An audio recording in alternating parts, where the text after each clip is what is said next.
अस्सलाम वालेकुम स्टूडेंट्स, आप देख रहे हैं एआई स्टूडियो। मेरा नाम है ज़हीर अब्बास। आज बहुत बड़ी अपडेट्स है जी।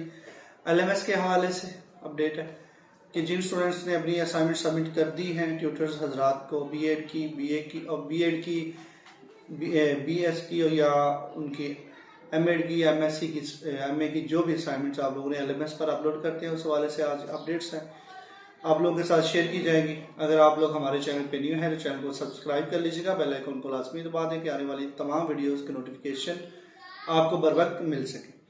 अच्छा, चलते हैं आज के टॉपिक तरफ। सबसे पहले मैं आप लोगों को एक चीज़ का गाइड कर दूं कि जिन स्टूडेंट्स ने अपनी असाइनमेंट सेंड कर दी है वो स्टूडेंट फौरी तौर पर अपने LMS पे चेक करें कि उनके नंबर अपडेट हो गए हैं कि नहीं हो गए।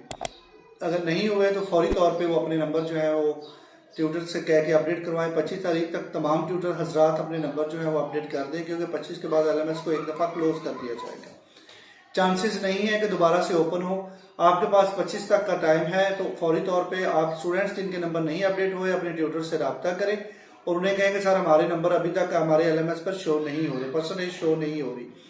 अगर आप लोगों की जिनकी नहीं हो रही, जिनके हो रहे हैं उन्हें मसला कोई नहीं है, और आप लोग फौरी तौर पे अपने ट्यूटर हजरात के साथ राब्ते में हो जाएं। और ट्यूटर को ये हदायत है कि वो फौरी तौर पे जो भी LMS के नंबर हैं जिनके पासवर्ड रीसेट नहीं हुए वो ट्यूटर अपने पासवर्ड भी रीसेट करवा ले रीजनल ऑफिस से, और अपने जो नंबर है वो फौरी तौर पे अपडेट कर दे स्टूडेंट्स के।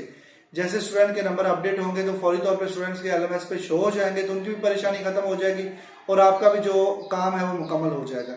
जिस स्टूडेंट की असाइनमेंट सेंड हुई है उनके नंबर ना लगे हो तो उनको अगर कोई मसला हो तो वो मेरे इस वीडियो के नीचे कमेंट बॉक्स में मुझे बता दें। मैं इंशाल्लाह उसका जो भी हल होगा रीजनल ऑफिस से मैं करवाऊंगा। इंशाल्लाह अल्लाह ताला आप सबको कामयाब करेगा। अल्लाह ताला आपका और मेरा हामी और असर दुआ में याद रखेगा जी। अल्लाह हाफिज़।